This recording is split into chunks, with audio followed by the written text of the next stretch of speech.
I liked it the first time I saw it, when it was called A Burning Hair and Used Napkins Dumpster Fire of Buttholes. This is The Rage, Carrie 2 on Stinger Man. What's that smell? I don't know about you, but I'm thirsty as fuck. Thirsty as fuck. Hey, look at me! Thrill me. If you come back in here, I'm gonna hit you with so many rights, you're gonna beg for a left. Thrill me. Beg for a left. Thrill me. Hey, look at me! No more hangers! It stinks. Hangers! Get to the chopper! Stinger Madness. Where do you see that butthole dumpster movie? Butthole dumpster burning hair and used napkins fire of butthole. Yeah, that's got to be one of your shittiest openings yet. Well, it applies pretty well for this movie. I really think you should have opened it with Uh-huh. a cautionary tale about not knowing who your dad is. Because Yeah. it's Father's Day. Hey, it is, well, not anymore. It's Father's Day for us. It's Monday for the listeners. So, speaking of listeners, who am I and what are you listening to? This is Stinker Madness, a podcast about bad movies for bad movie lovers by bad movie lovers. I'm your host, Justin. And Sam and Jackie are here too. I am here. Hi, Dad. I love you. Thanks. Wait, what? Thanks, What? son. Thanks, Skipper. Skipper. You're not my dad. Shut the fuck up. little shaver. Weirdo. You were looking at me when you said thanks, Dad. No, So I wasn't. Happy Father's Day to the ground. The Rage, Carrie 2, from 1999, starring essentially nobody worth being mentioned. We'll mention Jason that. London. Jason London. That's The other London. that's And worth when mention- you're the other London, that sucks. people are going, who's the other London? Jeremy London. Everybody knows No, Jeremy London. nobody knows Jeremy London He was except in for Grey's us. Anatomy, so a lot of people know him. What? He was in Grey's Anatomy. Yeah. Actually, I think both of them were at one point. What? Yeah. Huh. And he was also in Party of Five. How many of our listeners do you think watched Grey's Anatomy and Party of Five? I don't know. They have a girlfriend, they did. Probably not very many. I mean, not that you guys didn't have girlfriends, but you probably didn't. That's what you're saying. Okay.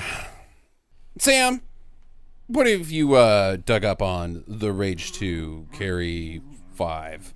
Carrie 5, The Rage 2. 16. 16, 24-36. Trips Right. Hike. What was it? Crazy Eights. Yeah, Trips Right, Crazy Eights. They had one wide receiver on each side, and he ran a fly route, so it wasn't that. No. Anyway. Mm-hmm. Raphael Moreau has made his triumphant return to Stinker Madness. No! The same guy that wrote Hackers wrote this, unaided by anyone. Sole writing credit on both films, and didn't do anything else as far as writing films. Right. Well. I'm going to say this one was better than Hackers. Oh, man. As far as the writing, they're about equal because both of them are shit from the writing standpoint. Well, nobody got their nuts blown off by... No, that's not part of the script, Jackie. That's when they in the screenplay it just says things happen, and then people there's a team of people that go, well, let's blow his nuts off. We got the budget for that.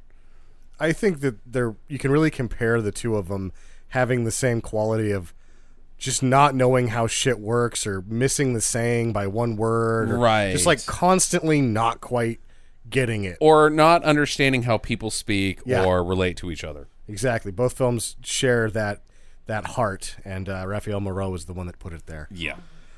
The director, Kat Shea. Kat Shea. Yeah, she did the Strip to Kill duology early, and then she did a Christina Applegate exploitation movie, Poison Ivy, which was popular. This pretty much put her in TV. She did nothing but TV after this. Any respectable television? Not really. Okay. Well, I don't know. That depends. I like some crappy television. What do you got? Nothing important. Oh, so made for TV movies that we haven't heard of that were on the Hallmark Channel. Oh, Not Without My Daughter. Oh, that's a good one. Oh, okay. Hey, that one is not on the Hallmark Channel. That is on. That's on the Lifetime channel. Those are two different things, I guess. Burning Hair and Napkins, the sad story of people without parents. But at the same time, even though this sort of derailed Kat Shea's career, it's sort of unfair because she just got thrown at it 3 weeks into production. Okay, yeah, that's not fair. The original director was Robert Mandel, who you may remember from the film FX. Oh, no. The one that I like that he did is The Substitute. Oh, yeah, The Substitute's Dude, awesome. that one was good. Yeah. School Ties Stinks, Brendan Fraser. That's him as well. But he left, I don't know what the exact deal was, but she had to take over 3 weeks in, and you can just tell because they're missing shots all over this thing. They just have to do dissolves constantly. Yeah, right. They just didn't get everything shot, I guess. And then they garnished with like, oh, we can do this other editing because people are doing it, and it's like, no, you're not fooling us. You had to do all this shit editing for necessity. And then they walk away from the shit editing halfway through the movie. Like when the movie actually sort of starts, the shit editing disappears. Yeah, because those were probably the cachet sequences. Right. And that the shit editing was just covering that they didn't have enough. Yeah. It was out of necessity. Which... Can I ask a filmography question? Filmography. If you can pronounce it, maybe. Filmography. Okay, Sure. Yeah, Okay, there we is go. a word, yeah. Why the black and white? He just said that. Yeah, that's just part of the shit editing. That's just part of the shit popular. editing? Or was it like a thing back then? It was a thing back then, but when you see it like this, they're covering, and they're like, oh, we're going to cover more by this thing that's kind of hip right now in editing, which in other films, it sort of would add to the story, maybe. And it's very rare in particular. It's a disguise for nothing to be happening on screen. They're filling time with Carrie walking around or looking at something because they can fill with that much time, and nothing, if it was in color and you didn't tell the viewer that something was important that was going on, they'd be like, this is just a shot of her walking around. But because it's black and white, it's like, whoa, something big's about to happen. But really, it's just her walking over to the fridge and getting a soda. Yeah. Well, if she's kind of a dumb bitch, because you know what? She could just kinetically get herself a soda. Right, She wouldn't even have to leave. Right. But that's out of the budget. That would take too much time. We got 3 weeks to wrap this up. Let's put it in black and white. I don't know how long it took to make it, but 3 weeks in, they changed directors, and it looked like they put together sequences with B shots that they couldn't use anywhere else. Right. And then the shots that they needed B shots for were not there. Right. Just gone. $17 million budget. No, it's $21 million budget. Oh. $17 million return. That's what happened there. But it's only a mild disappointment because this is still back when you could get a strong video return. Right, but we don't count it. Doesn't matter. Because we can't evidence it. Well, I just did. You can't because you don't have numbers. If you had bought it at Walmart, they actually keep track of each individual item and who buys it. Plus, they only need okay. Well, then why don't you call up Walmart and get those stats? The only stats that we can get, that we can be proven, is 21 versus 17. And Winston, hand me my phone. but we have Boop, boop, boop, boop, boop, boop. Ring, ring. Hello, Walmart? Can you tell me how many copies of Carrie Rage 2 did you sell? I don't need to know who you sold them to. I just need to know how many went. Oh, they went on 6? There You was a sold fire. 6. You sold 6. There was a fire in there after you sold 5? Oh, so you lost your whole inventory. Yep. And you had to write it off. Right, Oh there you man, go. that That's what sucks. happened. All right, well, thanks. Yep, guess Sam was wrong. It didn't make any money. anyway. Only having to make up $4 million in video isn't a big deal. It's possible, yeah. Yeah, that's the thing. It's that who knows how much they made back, but they only had to make up 4 in the end of the strong video market. 2 years later, no, blockbusters are closing everywhere, right? Right.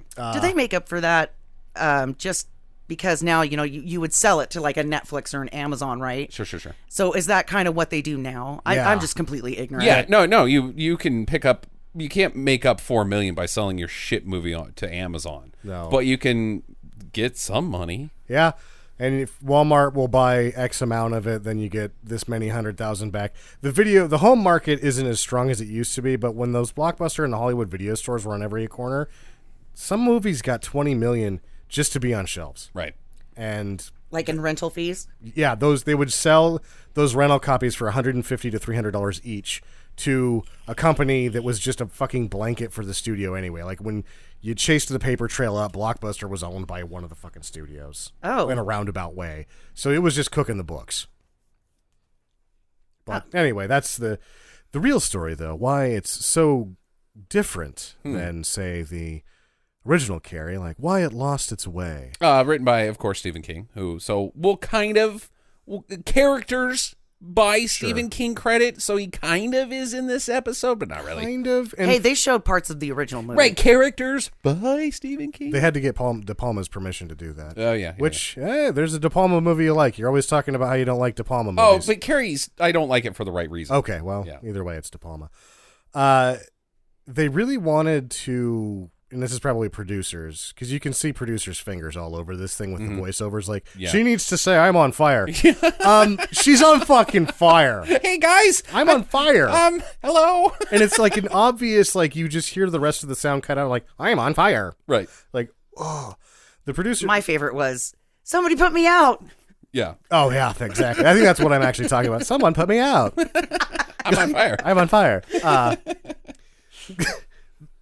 There was an incident called the Spur Posse that I'm not going to go into in depth because it's real bad. Okay. Like, they had the scorekeeping and all that with these 18 to 21-year-olds that were statutory raping and just raping. Oh, so like a real life thing Yes. is what you're talking about. Okay. And did they go to Stanford by chance? Was this a no, Stanford this was thing? more of a Okay. gang deal, I think. And they didn't get prosecuted, and they ended up like doing TV circuit talk shows, and people were like booing them and stuff. But they were, evidence. I guess I am going to talk about it.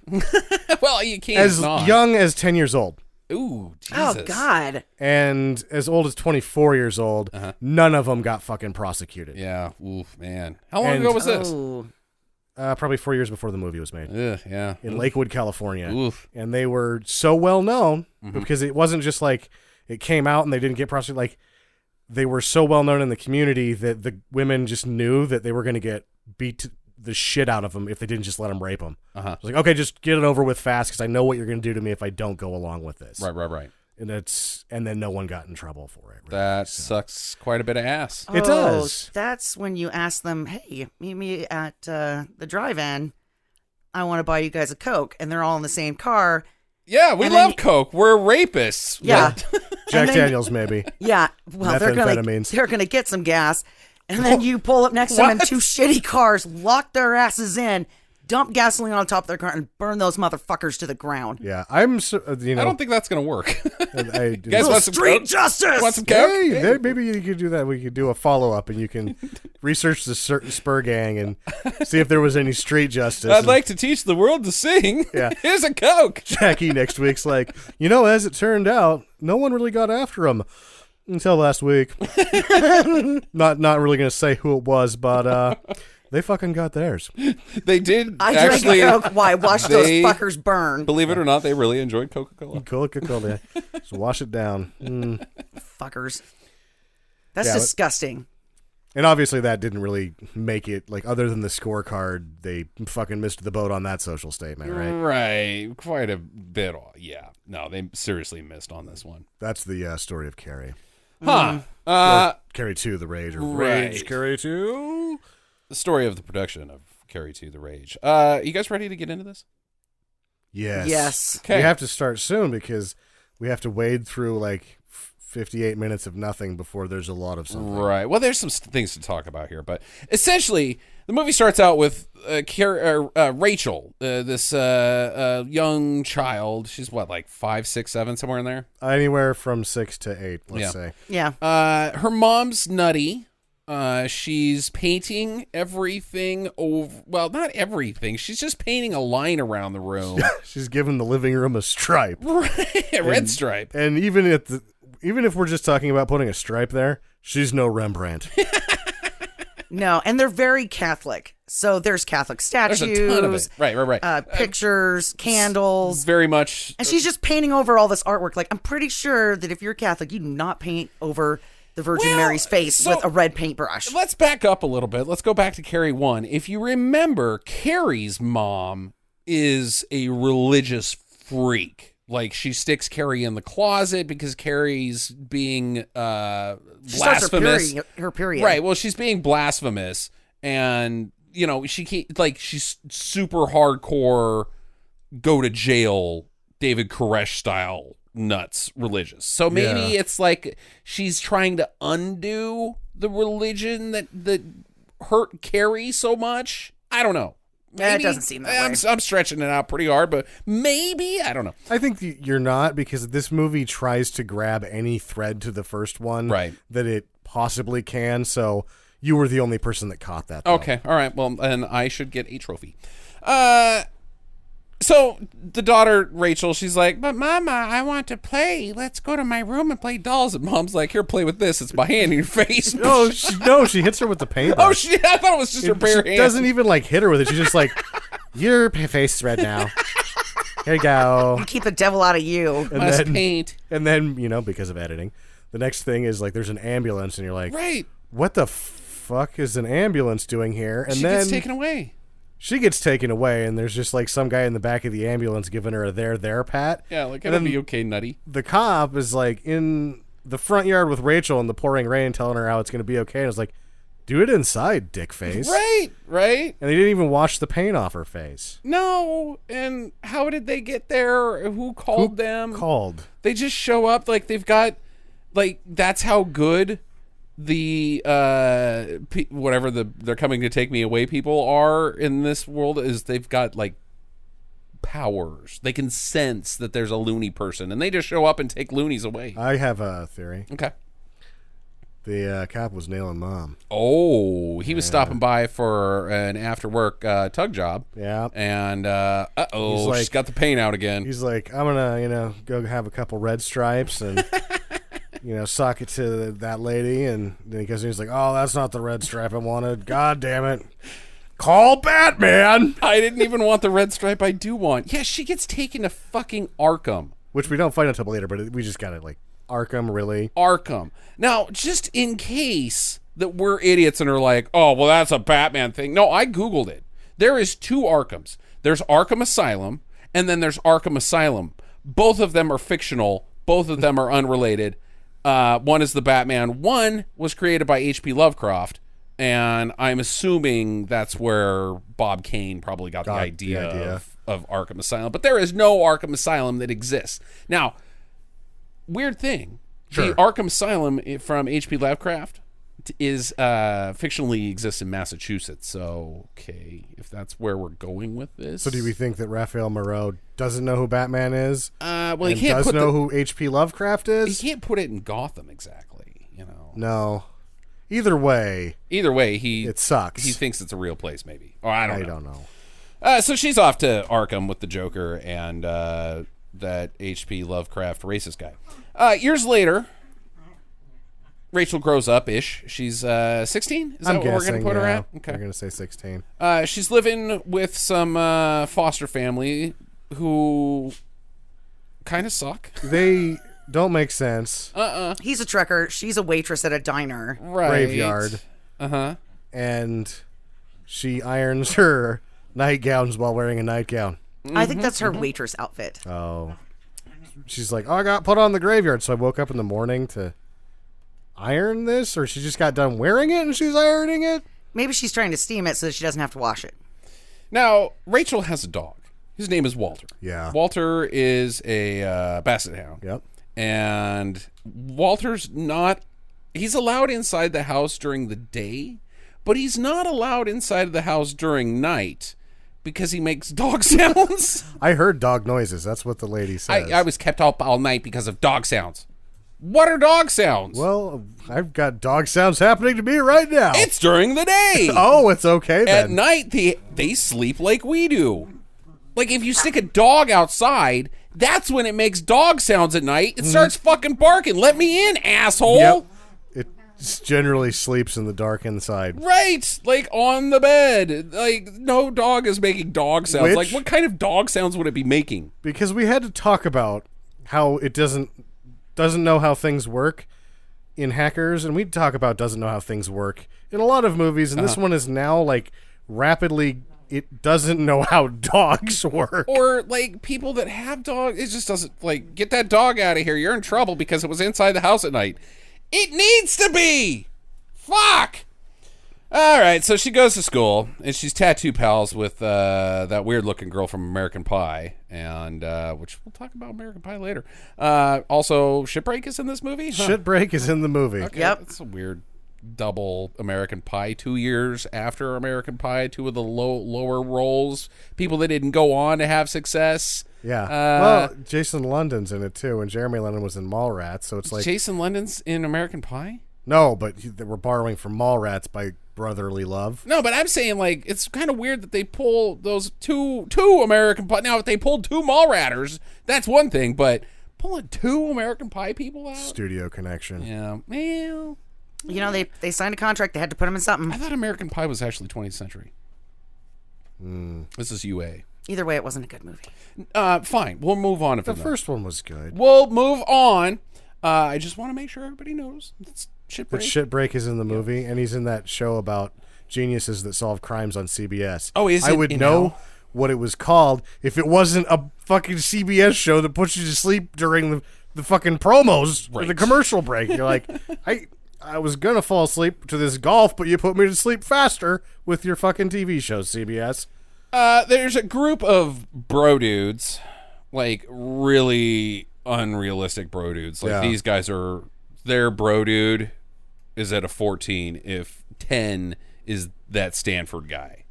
Like too high. You guys are turned up way too high. Like it sucks. Yeah. You go into this high school and you fucking hate it. I was ready for the high school to... I was ready for these people to get like... I was like, oh, we'll just kill them now, Carrie. Yeah. Kill them now. Yeah, but that's the thing, is like, you hate every single person in this movie. Nobody is likable. They're trying to make the villains unlikable so that when Carrie or Rachel lights them on fire later, you're like, yay, vengeance. But you have to have somebody who's cool. I liked the trucker guy. The dad? The not dad? The foster dad? Yeah. He didn't really get that mean to her. And I kind of felt like he wasn't a bad guy. He just was so stupid that he couldn't... He took his whole truck home with the cargo and everything, right. Yeah? You can't do that. You got to take it to where it goes, and then you come home. So he just was like a victim of his own circumstances, and I fell for him. I was like, man, things should be better for you, Leroy, except you're your own worst enemy. You're too stupid. You're too stupid to do your job. Like, oh, another long day of trucking. You're like, where were you supposed to go with that? Have you ever delivered, delivered what? What are you talking about? Huh? I just bring it home. I liked Walter. Yeah. Oh, yeah. Walter is awesome, but bad things happen to Walter. So, anyways, no, this high school fucking sucks. And Carrie or Rachel, she loves Jason London, whatever his name is. Jason London. Jeremy London is the Mallrats. Had a better career. Jason London is this guy, and Jack London was the writer that read White Fang. Yeah, okay, she loves Jack London. Everybody loves Jack London. Everybody loves Jack London. I never read White Fang. All right, meanwhile, good joke, Jackie. Good one. Good follow-up. I never read it. Wow, man. Well, there was other Jack London when it stuff comes about to comedy, you have brought it today. I never read that. Jack London. That guy sounds like a dickhead. That's almost funny. I never read it. So what I'm trying... Cool. My persona for this episode is my racist grandma. Okay. And she would just say things like that. I think racist grandma read Jack London. She probably has. Yeah. What does that have to do with... I don't know. Do you want me to tell you my grandma's favorite joke? Nope. No, nobody does. Because they're awful. What does it have to do with Jack London? I'm just trying to redeem myself. You're not. I'm just taking it further in. That's so... I never read it. Who cares? Did you see the movie? No. You didn't see White Fang? No. All right. Meanwhile, Moby Mina Savari walks off the edge of the roof to her death. We gotta mention that she, like, all of a sudden the school changes to, like, the darkest, saddest place ever before she does it. Like, everybody else is at lunch or whatever, and then she's in this hallway that's completely dark. Is it dark diegetically, or is it just dark inside of her soul? Well, it's unclear. It's dark diegetically because they don't do anything to make it dark in theme other than turn the lights off. Right. So she's just wandering around in the dark, and she can't find where she's going, so she ends up on the roof and falls off. Like, her eyes, it was so dark inside that her eyes haven't adjusted when she gets up on the roof, and she's like, where the fuck am I? Then we're introduced to... This whole movie's a misunderstanding because the janitor fucking couldn't find the circuit breaker. Yeah. He's like trying to turn on the sprinklers. All the power goes off. And the other guy that's helping him is like, you know, Pete, water and electricity are different things. Your dad also works at the high school. Yeah. I brought my big trick, my big rig to fix the sprinklers. A, we don't need a big rig.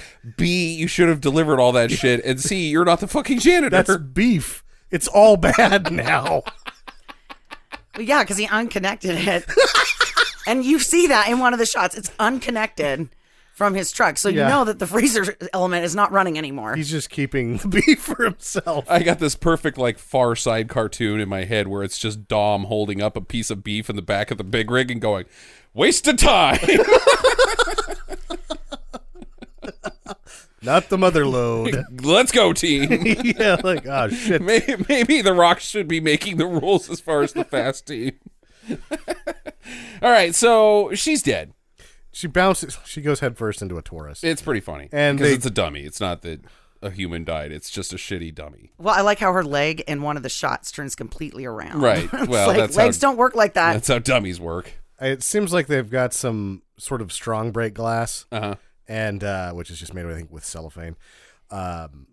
Someone grabs a dummy by both the ankles and just overhead axe swings Right, exactly. onto this windshield, and the camera's on the inside of the car, so you just see this dummy's head like smash into a windshield, and then like ketchup goes everywhere. Right. And you shoot snot out of your nose. Which, not to mention, like, how high up did she fall? 2 stories. That's not... She had to go face first, otherwise it wasn't going to happen. Even then. Yeah, she's not happy. She's fucked up pretty good. Yeah, but they, instead of getting an ambulance, which they will get for you if you paint your house red. Right. If you fall down, seriously hurt yourself, they're just going to like go, oh, don't look at her, she's dead. And she's like, it wasn't high enough. Oh, help. Yeah, like nobody checks to see if she's just knocked out from this fall. It's just like, no, she's dead. This guy runs up with a camera. He's recording it. He's like, whose car is this? She's dead instantly. Like, the minute or the second she dies instantly. Yeah. There's no bounce and bleed out or like my neck is broken. She's dead from 2 stories. I don't think that's how it works.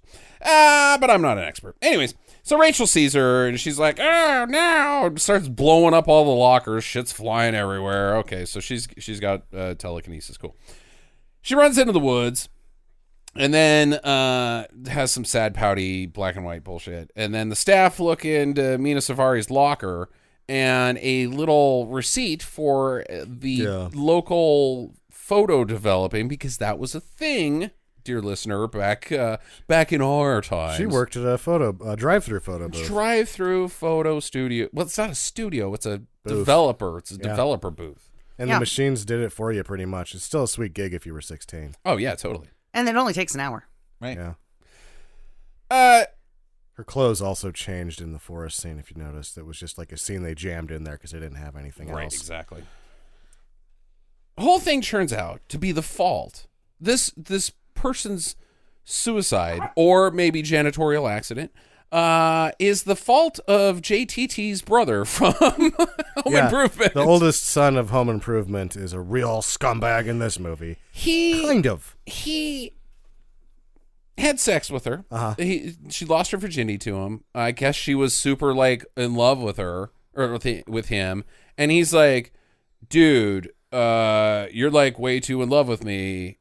I'm breaking up with you. I don't want to see you anymore." No. Later, we see a picture of them together in what appears to be couple fun. Not sex, but like they're enjoying being a couple. At the beginning of the movie, he points her out to, I think Mark is the guy's name, the king of the dickheads. Mark Paul Gosselaar, yeah. And now that's a different guy. Who is also the king of the dickheads. So I don't know. I can't even know who Mark Paul Gosselaar is. His name sounds stupid. No, he was in Beverly Hills 90210. Oh. Anyway, he's like, yeah, look at her. And he's like, oh, it's trash. And he's like, oh, crap. Because, right. like, he's in love with her, but since Mark doesn't like it, he's like, oh, I got to break up with her. Right, but he doesn't, like, he does, for a douchebag, he does the right thing. He doesn't string her on. He doesn't, like, hey, dudes, let's bang this chick. Like, he's not being, what were those guys called? The Spur Gang? The Spur Gang. He's not being that at all. Later, it's discovered or declared by the police, because the police have been called in by the school counselor. I think there's something more to this girl's suicide. We need to look into it. Well, we found this picture after it being developed of her and JTT's brother. Yeah. He is 18, she's 16. That's statutory rape. Go arrest him. Or is it? In most states, even with age of consent at 18, that does not count. Okay.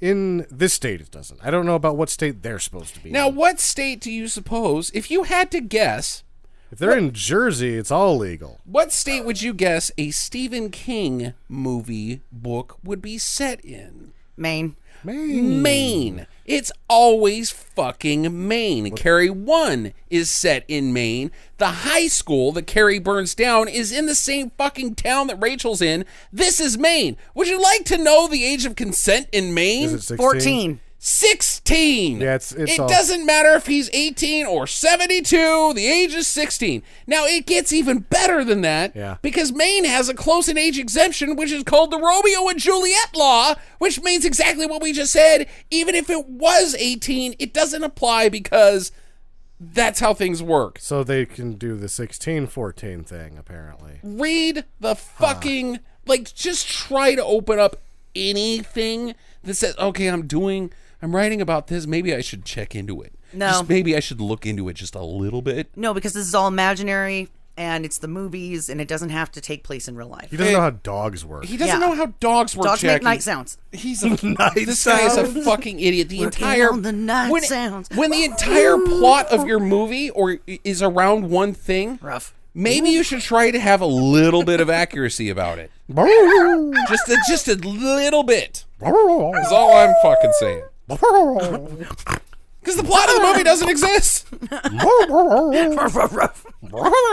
This is They're dog night sounds. not usable Working audio. on the night sounds. Yeah, I have to get rid of all that. No, it was good Sonia, stuff. rough.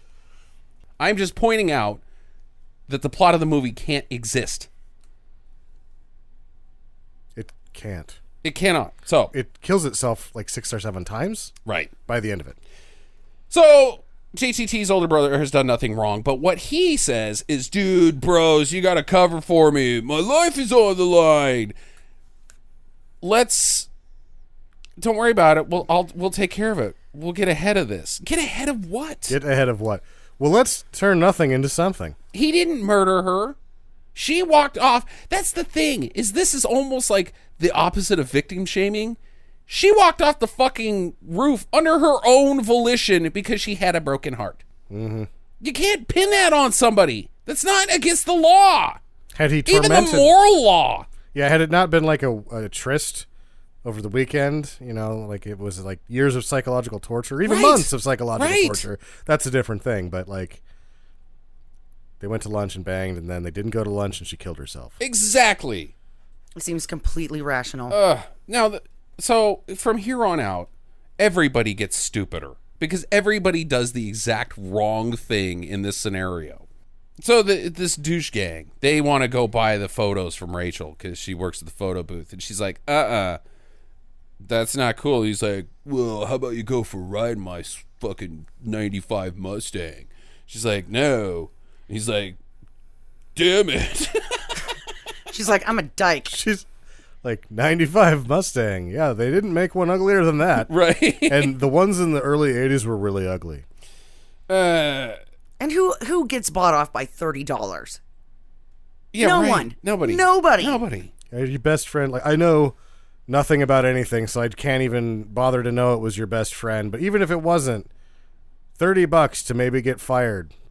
No. So here's your connection to this Spur gang, which is not even in the same fucking ballpark. No. The football team has a pool where they apply points to the quality or the rarity of the person who they bang. Yeah. And whoever scores the most points wins at the end of the season or something? I don't know. I don't know. They also win the gift that keeps on giving.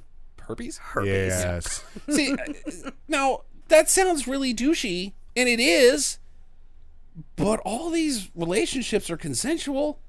I'm not trying to be like boys will be boys, but dude, that's a nothing thing. Yeah. That's the Spur Gang. Are you kidding me? These guys are supposed to. At no point do they rape anybody. No, at no point do they even pretend that they're raping anybody or force somebody to do anything that they don't want to. Everything that happens in this movie is consensual. Yeah, except for when they start like doing property damage, but that's when they start turning the idiot level to 11. Yeah, when they're like, "Oh, we're not in trouble yet, so let's do something to get ourselves in trouble." Right. That night, Walter gets ran over. It's not good. People in this town drive fast and don't stop. They do not. He gets ran over by a produce truck. No, a pig truck. Pig truck, yeah. Pig wagon. And then she runs out in the middle of the street, and like cars are almost trying to hit her. She almost gets run over by her love interest because he's like, well, I'm not going to stop because people in the road are also worth points. It's the bonus that round. One's holding a dog. Oh, it's 15 points. But she's like, mind power. And she breaks his windshield. He's like, whoa, I should stop for this person that I'm about to run over and kill. Exactly. Because I'm going 90 through a residential area. Thank you. In a Cherokee. Right. Hey, Cherokees were cool back then. No. Yes, they were. No, they were not. Not that one. The one before was cool. So he picks her up, takes her and Walter to the vet. Walter's going to be okay. Good news. Good news, fam. Walter's going to make it. Yeah. So they go and get coffee while she's covered in fucking blood. They also get 6 French fries. Right. Yeah. The smallest plate of French fries you've ever seen anywhere is in this movie. I mean, she's gotten good news. Walter's going to make it. But still, she's been on an emotional roller coaster this evening. Let's go get fucking coffee with this guy who's part of the clan who I know had a hand in my best friend's suicide. He's one of the Bang Bennies. Yeah, the Bang Bennies. Yeah, why not? Okay. I've noticed that a lot of these high school kids are just drinking massive amounts of coffee through the whole movie. And I don't remember, like, they're drinking coffee like a 40-year-old accountant. You know what I mean? Yeah, but we're old. Maybe that's changed. I guess we were these kids' age, sort of. I mean, the same generation. Yeah, we were, and we didn't drink coffee like this. We didn't. Oh, I did. Okay. Really? All right. Yeah, I had my thermos every morning. Then I took to school. Filled with coffee. Filled with coffee. All right. Drank it until noon. Lunch came around. I went out and found more coffee. You know, there is the late night kids that, you know, because they don't drink, they're straight edges. They just go to the fucking open 24-hour-a-day diner and just get coffee. I guess I was drinking Mountain Dew like it was water. That's so true. What's the fucking difference? Yeah, what's the fucking difference? Anyways, now they're having romance. They like each other. Even though just right before he stopped when Walter got ran over, just within hours, he was boning the town bicycle. And didn't really seem to, like, the movie is trying to tell us, like, oh, he's just boning this lady so he can stay cool with his friends. He's really a nice guy.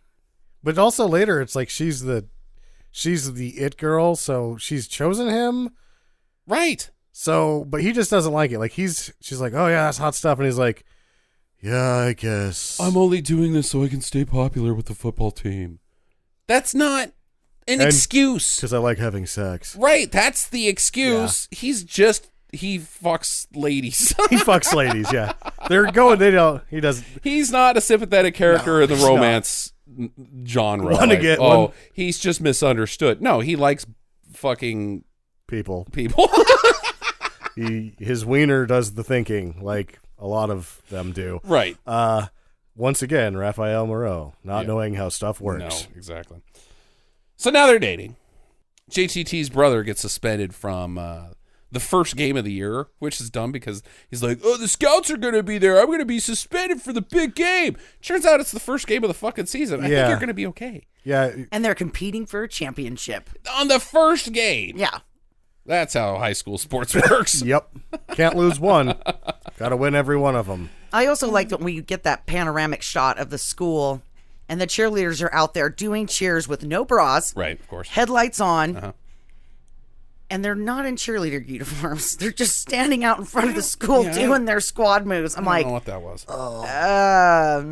Or that we're once again in a high school movie with 28-year-old women not wearing bras everywhere.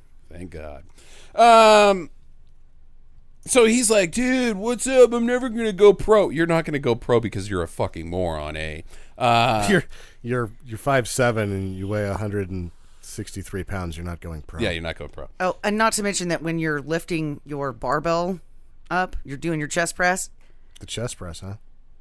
Yeah, the chest press. She knows. What?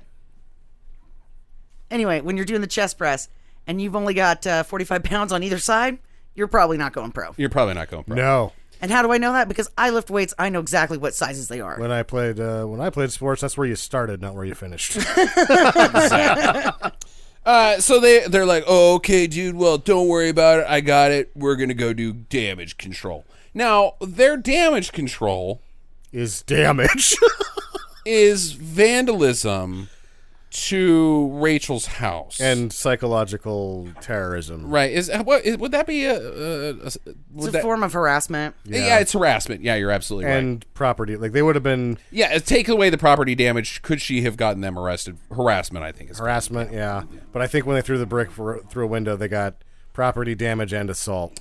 He started going in through the window with a deadly weapon. He's got brass knuckles, so that would also be a B&E with intent to commit physical assault. Yeah. So, and that's what I don't get, right, is this guy is crawling through the window with a pair of brass knuckles on, right? He's already there to protect himself from a possible statutory rape charge. That doesn't exist. Improbable statutory rape charge. Exactly. Impossible, because I just read the law. So, the way he's going to fix it is to get into this house and beat the holy hell out of her. Yeah, murder her, essentially, and completely deform her for life with some brass knuckles, right? Like break some jawbones or something. I think you guys are missing a very important part. He's going to break in and beat up Rachel, who has nothing to do with anything. She worked at a photo booth. Yeah, That's the only connection to this girl that they know. I've already given away the photo. It wasn't my property to begin with. The police asked me questions, already talked. If you're going to shut me up, you don't need brass knuckles. You need a fucking time machine. Yes. And even then, what am I going to... Like, you're going to beat me up? It's the film that matters. These guys are idiots. Yeah, they were not in trouble, but they're like, you know what? We're getting close to being in trouble with this skins game we're playing. I think we need to go... break some real laws. Real laws. And real ones. Put our fingerprints all over everything. Everything. Because they're beating on the house and the windows with their bare hands. I watch Forensic Files. Mm-hmm. And you don't have to be a forensic file watcher to know. Understand what fingerprints are? Yeah. No, yeah. When you touch things, you're leaving a piece of you behind. Not just that you don't have to be... Not just a detective, but someone who watches detective shows, right? Yeah. Amateur detective. Amateur detective right here for Forensic Files. I read Nancy Drew. I know the score. It's like your Chuck Chando there, Sam. You just learn by Absolutely. watching. Absolutely. I am a formidable fighting person and a detective. Read Hardy Boys, so I could do some adventuring. Yeah, Get out of a cave after I get stuck there for 3 hours for no reason. Right. No one ever talks about that. Like, how'd they get stuck in the cave in the first fucking point? See, and my trick is that I've learned is that you just play dead like a possum. You just go real stiff so they can't drag you anywhere, and you just fall over. What about, like, stalking? You could do, like, the Blue Man thing. What's the Blue Man? Wow, what's the Blue Man thing? Tobias blew himself. Yeah, it's too bad. Too vague from a show What? that was popular 15 years ago that was canceled because nobody watched it except for 7 people who fucking loved it. Well, you could just do like street camouflage and disguise yourself as like vending machines or brick trash wall. cans. Yeah. I'm a light pole. It wouldn't work. I'm not tall enough. I would go for a mailbox. If I'm going to go down that direction, I'm going for a mailbox. Well, the mailbox is a good one because you put an actual mailbox on your head, and one, you don't look like a mailbox, but you can't see shit either. So you just run into crap. Well, you got a helmet on at that point. All right, so they have some romance stuff. Jack, Jason, Jeremy jerk off, and Rachel that we're not even going to get into. They date. And but the counselor goes to visit the mom at Arkham, and she's like, you got to tell me what's going on with Rachel. I think she's got spooky powers. And the mom's like, blah, blah, blah, blah, blah. She's like, I have something to confess. Her father's name is Ralph. And you're like, oh.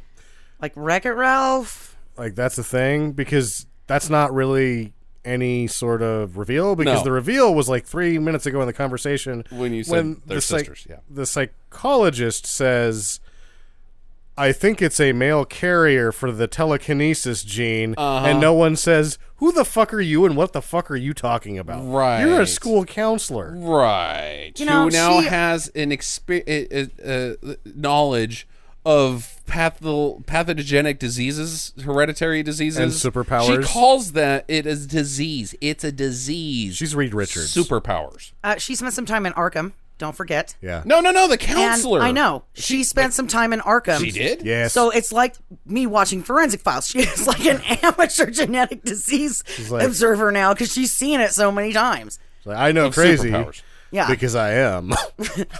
I spent 6 months in the Arkham Asylum. Yeah, so she reveals that Carrie's Rachel's sister, which doesn't make any fucking sense because, like, mom would be 75 years old or dad would be 75 years old. I don't even know. Ralph was a man that put his wiener in women for a long time. Gets around town, Ralph. He's he used to be part of the football team.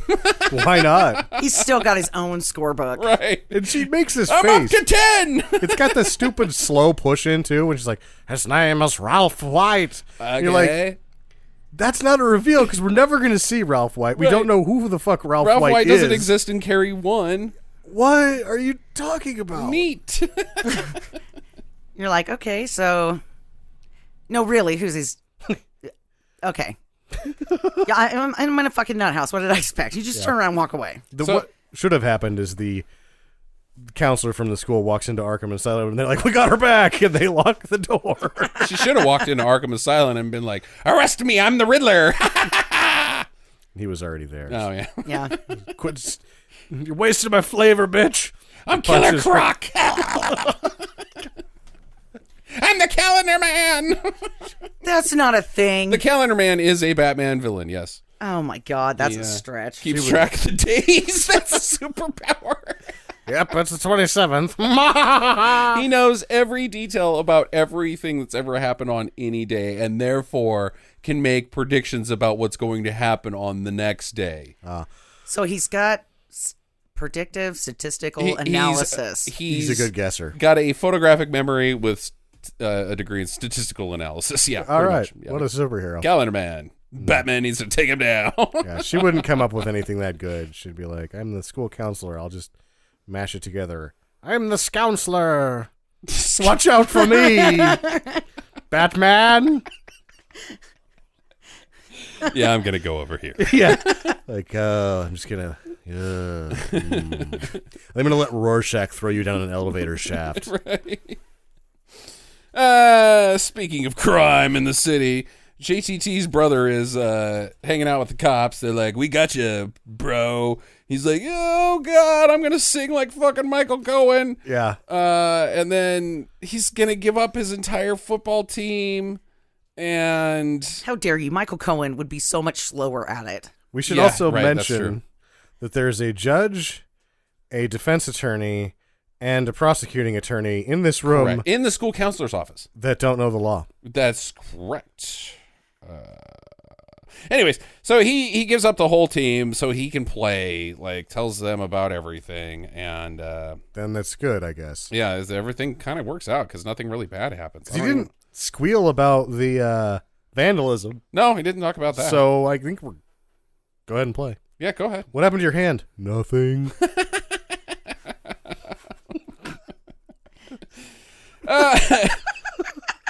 Why does it look like a windowsill fell on it?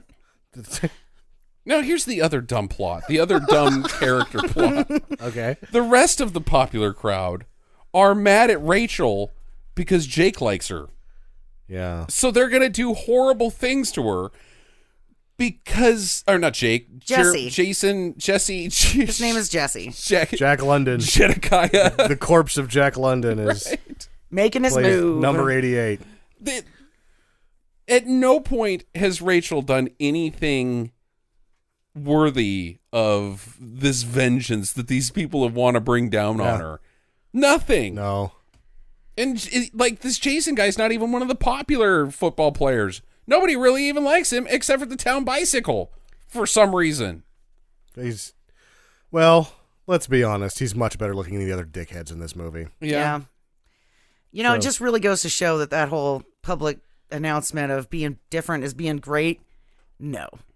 It causes people to run at you with pitchforks and lighted sticks. The more you know. There you go. Speaking of victim shaming. What? So they're going to get her at the first game of the year. We don't get to make it a prom, thank God. One of them finds her at the mall, and there's like some makeup bullshit, and we don't really care about that, but she invites her to this party. It's the party of the year. You got to come to the party. And she's like, oh, I don't know. I'm dating Jesse. I don't think his name's Jesse. Yes, it is. Is it? Jonathan London. Peter. Place your bets. Its name is Jesse. It's Jesse Ryan. He has. No one ever says London. About this Jesse Ryan character to Rachel. Never trust a man with two first names. Yeah, no shit. I know. Makeup montage. Sort of. She's like, I can't do it. And it's got this like zany flugelhorn trumpet, like blues, like. And she's like, I look like a fish. Washes it off. Now I'm a clown. And then just like, oh well. Makeup is hard. Yeah. Then she comes out for their date at the lake house because they're gonna go to the lake house. Yeah, they bow down up there. And she just looks like her. Like, and they do a reveal shot too, like da-da. Yeah, like, she's coming down the stairs. Oh, she put on a dress. Yeah. Other than that, Yeah. she looks the same. From the Pretty feet much. up, and then you get to the neckline, and you're like, oh, my grandma has that dress. Yeah. They bow down, and guess what? He loves her. Yeah. And, you know, based off the footage that we get to see later, no virgin does that. Jumps on top the first time. Oh, yeah. She goes cowgirl. That doesn't happen. Not on your first rodeo. I guess rodeo is a bad metaphor right there. Yeah. Because you're like, oh, if I'm at the rodeo, I may as well do the rodeo. I guess maybe that's what happens is like, he's like, this isn't really just soft love making. It's a rodeo. You're going to have to get on top, even though it's your first time. I'll try, whatever. I love you. I love you. That is how high school works. She comes in the next morning, gets grounded, because I guess she couldn't be out with where the dog's supposed to sleep. Again, here we're going to go back You're to inside during the day. I can hear people noises. Leroy Bring that dog in. and his wife being bad at their job. She should be just getting back or not back yet, and he should be at work, and they're just standing there looking at her open window. Right. Oh, you're in trouble. You're grounded for what? It seems like you only want me for the $300 a month. Why do you care? Right. If I hear less, you get to spend more of that money on you. Are we sure that she got grounded for coming in through the window, or did she get grounded because Walter was laying on the bed? That's probably it. He's like, And Walter was in there sleeping during the night. Don't forget, Walter has broken ribs and is wearing a cone. He can't sleep outside. yeah, he's like, well, if the dog has to be inside at night, I guess you're grounded. Yeah, I guess so. These are the prices you have to pay for Walter's life. Yeah, for me letting Walter out into the street so he could get ran over by a pig truck. Now she's like, but then I can't go to the big game. When she this whole time has been like the alt chick at high school, like, I don't care about that sort of stuff. Now she's, but Jesse, He needs me. I'm his good luck boobs. Not really. Okay. So, well, it's like a rabbit without feet. Sorry, lady.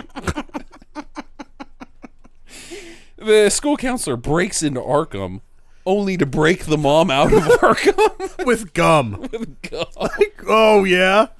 God damn it, movie, you suck. That's like gum is in the counselor's utility belt. Yeah, this counselor. It's bubble yum. And just in case it's not enough, I have 6 feet of bubble tape for you, not them. Batman. Batman. You can't have the bubble tape. Batman's like, fuck you, hits her with a boomerang, takes her bubble tape. It's like, now who's the winner? I want that bubble tape. Where's the bubble tape? Bad news. I've already got 2 bags of Big League Chew.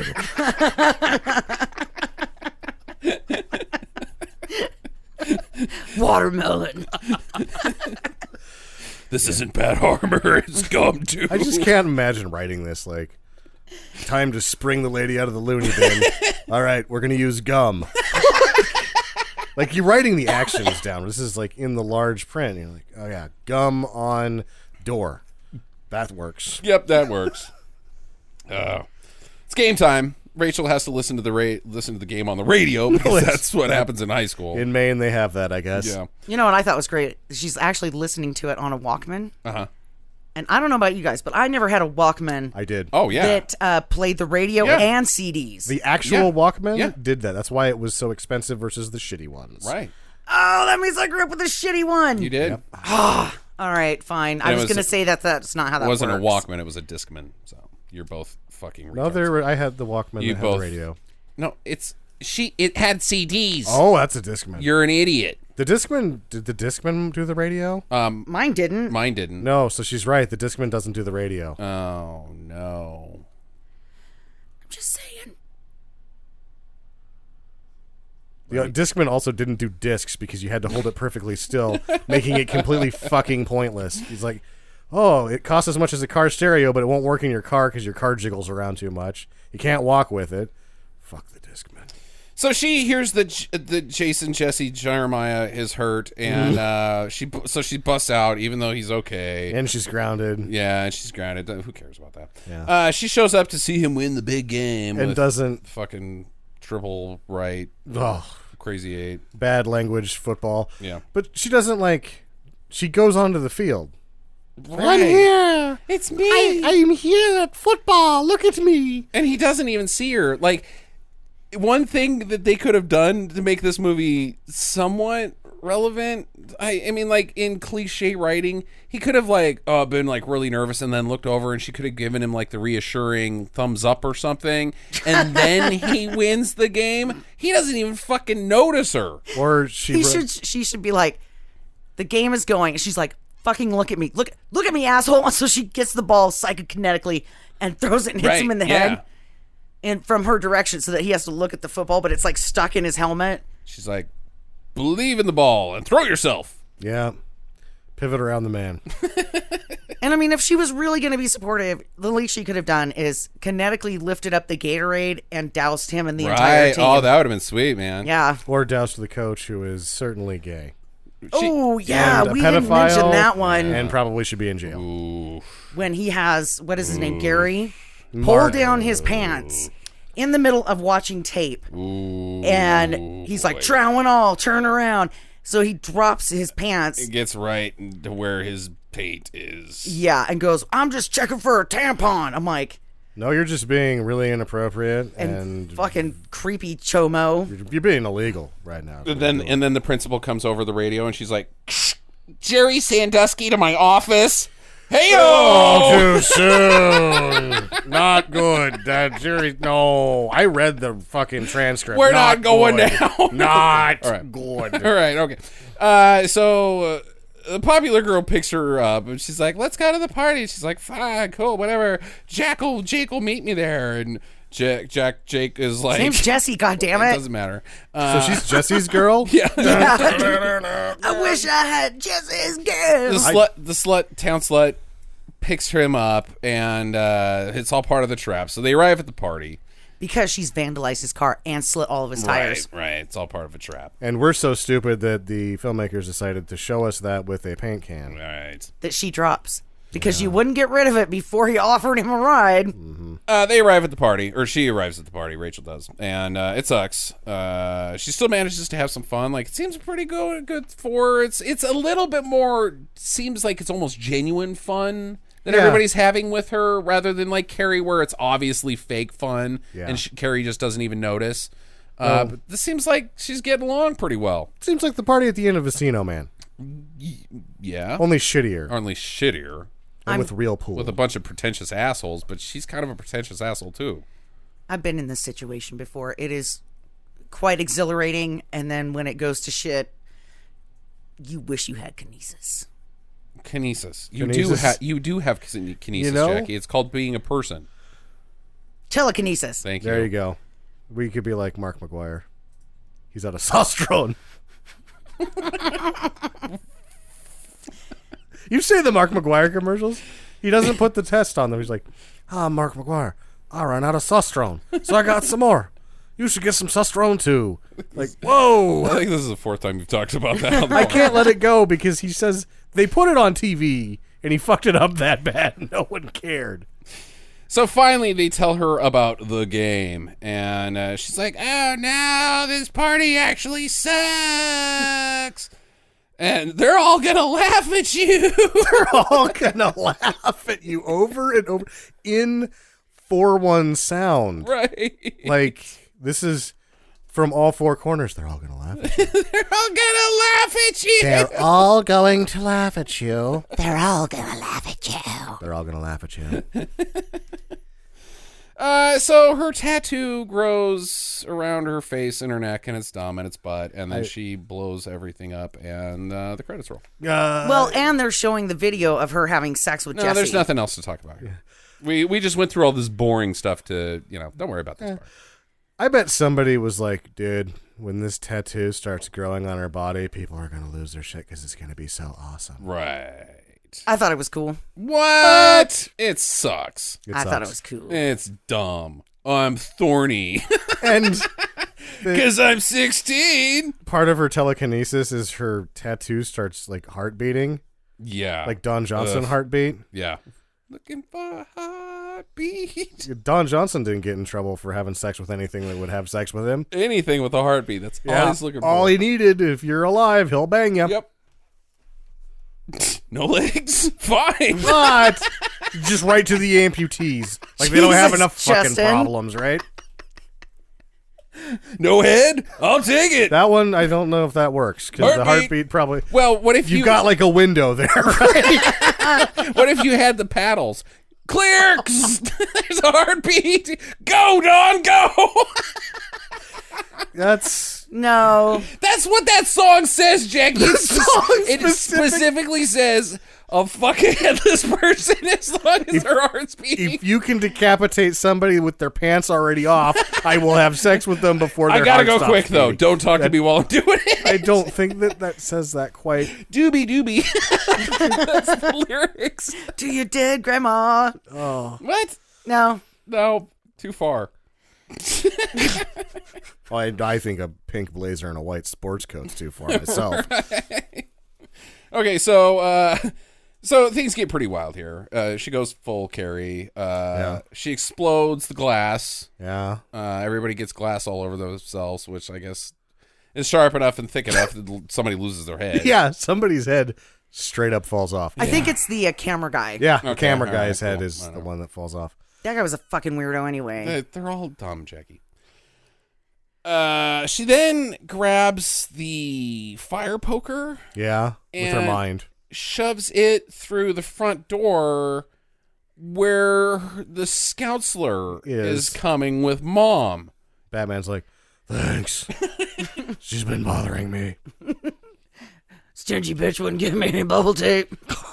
He's got his own Big League Chew. He doesn't need bubble tape. No, actually, Batman would be heartbroken because he's lost his other. Like, I made you, you made me. I don't think she has any. family. I don't think that. We're the opposite of the same coin. I don't think she balances Batman's equation. I need you. I don't think she can balance her checkbook. Counselor. Yes, madam, you are still $200 in the hole. Did Rachel intentionally kill the Scoutler? Or did she just I'm checking this thing at this place? Well, She was trying to get the guy who was trying to escape through the door. it's a bad cut because you see it go through the door and then go through the Scoutler's head, but then you don't see until a few shots later that she impaled one of the runaways. Right. And they're on either side of it. It's stupid. That was awesome. Oh, it's Yeah, awful. it's awesome. Okay. Also, one of the most deadly weapons of all time. CDs. Oh, this was so cool. In case you didn't get enough of it in I Come in Peace with Dolph Lundgren. Chucking CDs. Now she uses, and it's like somebody has like a huge 100 stack of CDs, and she's just cascading out of their them. cases. Yeah, just cascading them off in her mind. How fast would a CD have to be traveling to be lethal, do you think? I just don't think it can hold the speed that it needs to kill you without breaking apart. I don't think it can either. Or at least tumbling and losing all of its velocity. I'm sorry, but shitty plastic versus bone. Bone is tough shit. Yeah. Like, it's not getting through your rib cage. I'm sorry. No. Well, it could. It could go in between your rib cage, puncture your lung, and cause your lung to collapse. What about a super CD? Oh, what about a laser disc? Oh, a laser disc would definitely kill somebody. I actually have a part of Chuck Chando is laser discs as weapons. Two-handed laser disc fighting. Yeah. So she burninates the whole place. There's people caught on fire. The head douchebag and JTT's brother run up and get harpoon guns? Okay. They're like, we got to get the weapons. Harpoon guns. And so JTT's brother's like, what the fuck is a harpoon gun? And then his girl or somebody else's girlfriend busts in and she's like, give me one of those, goddammit. You don't know what you're doing, and I do. I'm a harpoon gun person. I spearfish all the time. And then Mark grabs a flare gun. Right. Huh. So they run downstairs to hunt a superhero with or a superpowered person with 2 spear guns and a flare gun. Well, let me say it backfires. Oh. A wiener off. She explodes the glass lady's face, who then turns and puts the spear gun right into the nuts of JTT's brother and blows it into the pool. Yeah, pulls the trigger. It's the whole thing. His balls and wiener come off and shoot into the nuts. pool.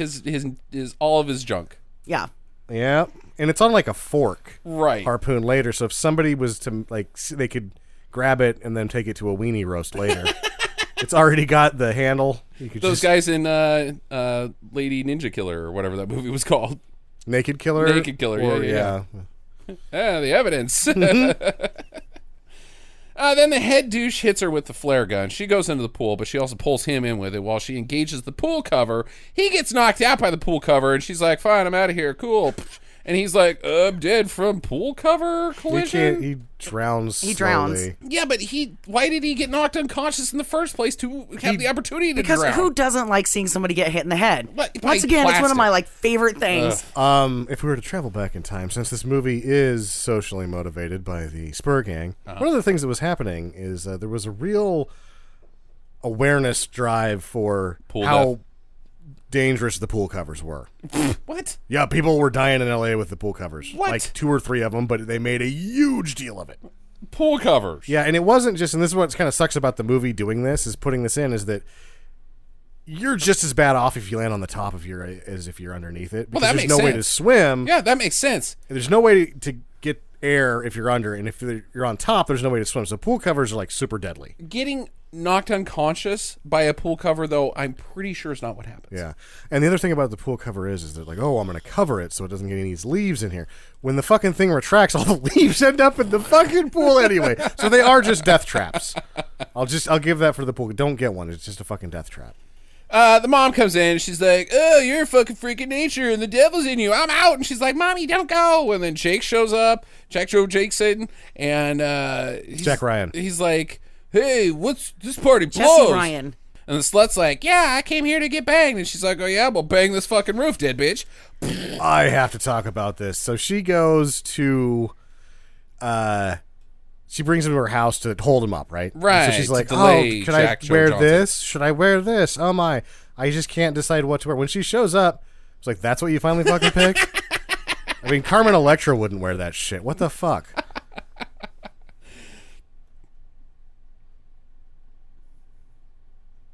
So she's like, you fucking son of a bitch. You were part of a bang club, and how dare you put me in your bang book? And he's like, what? No, I love you, babe. And she's like, And then she sees him on TV, and he's like, I love you. I love you. I love you. Mm-hmm. And she's like, this seems pretty unrealistic right here. But okay, I'll take your word for it. But then the roof falls on her, And she's like, go on without me and live your life to the fullest. And he's like, I won't. Then his arm catches on fire, and he's like, it's okay. It's okay.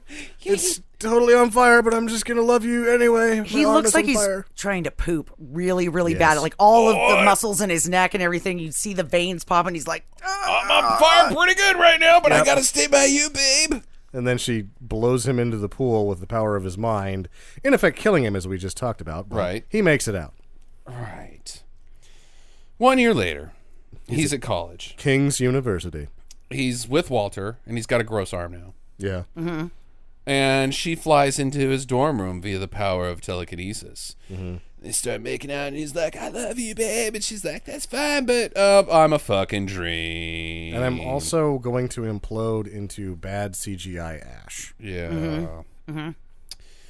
And then he quanders his life. Credits. Yeah. Movie. Questions? Why have the last... I'm still confused about why even do the dream thing. Like, I'm so sad. Okay. Is it her? Is it everyone else dying? I mean, what? Is it What a makes It's sequel? her. He's got her fucking picture on his mirror. Yeah. And which, not to mention, can't miss that he's got a vanity in his dorm room. You know, the ladies used to put makeup on. It's a desk vanity. So his work desk has a mirror in front of it so that he can just make sure. I'm pretty sure they call that a vanity. But it's... So is that her in his body? What? What? Is that the ending explained? What? Her in his body? The fuck are you talking about? That she telekinesis her mind into his when she threw him, and so she actually survived and is now going to King's College and doing the football. So does she still have sex with dudes? Where are you getting this from? What possible clue? I'm not against it because it's such a stupid thing to even have any of it at the end that it's like, well, that would be plausible if that's what they were going for. I think it's just them saying, wow, he really loved her and he's sad. No, I'm with her. Okay, well, that you guys like it better. But seriously, do you have anything to back that up? No? No, it's just the looking in the mirror. Yeah. And I'm sad. That's what I got. The triple reflection thing. So, but here's your problem. If she's in his mind, he's got a picture of her on his mirror, meaning that she's a really egotistical bastard. I don't doubt that. Yeah, she's probably like, I was good looking. Maybe that's a cover, or maybe they're both in there. And he just jacks off a lot. Oh, yeah. It's just a mind circle jerk. Yeah. Walter, go under the bed. I'm gonna brain jack off. Oh yeah. Brain jack. Starring Emilio Estevez. Brain jack. No. You know, brain jag or Mick Jagger. That's awful. No. Okay. Free jack. No. I get those all the time. Go back and listen to the free jack. Actually, episode. you can charge yourself money if you want to. Ain't nothing free in this world. Charge myself $5 to jack off. So you're super rich then. And super poor. Well, it just sort of ends up back on the nightstand. Right? It's the same $5 every time. Capitalism. Okay, who's next? Sequel? Question mark? Yeah, that was my question too. Sequel? Yeah, No. but your first question was, why not? I think Because the movie ends. I don't think so. I think they left that baby open.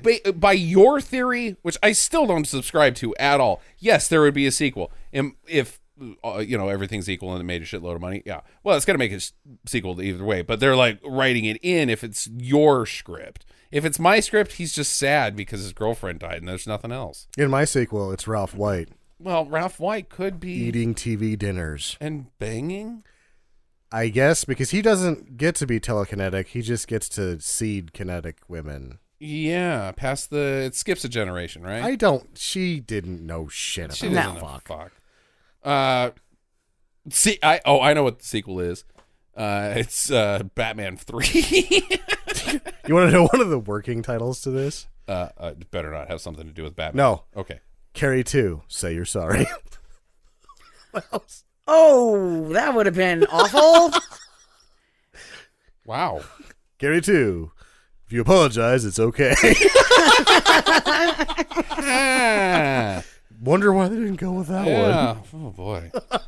So what was your guys' favorite death?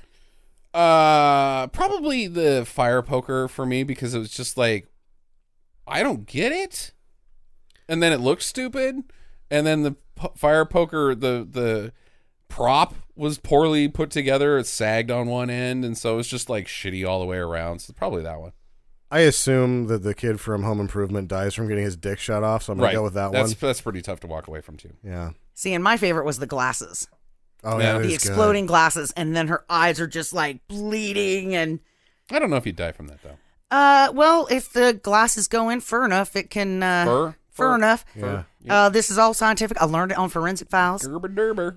It'll go back and puncture your brain, and you will bleed your brain out. It'll make your thinking thing hurt bad. And who's to say if, she didn't blow up both ends, so she, exploded her asshole at the same time. Why not, right? Well, you're already there. Yeah. Boom. Okay, next. That's all of my questions. It's all for me. Yeah, I don't have any questions because I don't like talking about this movie. I'll go first on final recommendations. Do not from me. I didn't enjoy it at all. This is a 3 out of 10 for me on any scale. It's just too, 90s out of touch, wannabe teenage cool movie that fucking is, can't connect to relevant teenagers. I'm an old guy. But that's not my problem with it, is that it's a teenage movie. It's that it's completely disconnected. It's like guys in ties writing a movie, or like the cool old arcade owner writing a rap song and making a commercial out of it. Nope, you're not getting it, dude. Or Raphael Moreau writing a movie. Exactly. So I don't like it. Jackson? Well, this was my pick. And I was not disappointed. I'm totally giving it a do. I like the death scenes. If the entire movie had been the final 10 minutes, I would be with you, but it's not. Nothing happens for an hour and 30 minutes. And I thought the tattoo spreading was super cool. And I liked the death in the beginning with the best friend because it was just funny. Yeah. I don't know. I enjoyed this movie. I thought it was cool. It had enough for me. All right. One of the things before we watched it, I was going to accuse it of being Queen of the Damned 2, where it has all these new metal, and it was going to try to hit all these things. And you just said, it misses all of that. Butt poses. They're not butt of your butt, but making stupid poses I'm cool looking. And that it was going to have all this popular of the time music. Right. And it missed that too. And I think that's sort of the charm for me, is that it just misses every fucking base it tries to touch. The music... I was trying to listen to the lyrics to these songs that are supposed to be popular because they're just going to sell a soundtrack. And it was what the fuck is this song? Right. This is terrible. Yeah, and no, it doesn't make sense. The end was so sort of outrageous that they lifted it into a do for me. All right. But my caveat would be, don't do it alone. Put your best riff pants on for the first hour of this thing. Yeah, I think it's tough to get through a period. And it's just so infuriating about the plot. It just pissed me off. Nope, this doesn't exist. Ugh. I also think, again, going back to that American Pie thing, American Pie, whether Jackie liked it or not, was a massive success. Sure. It was hugely successful.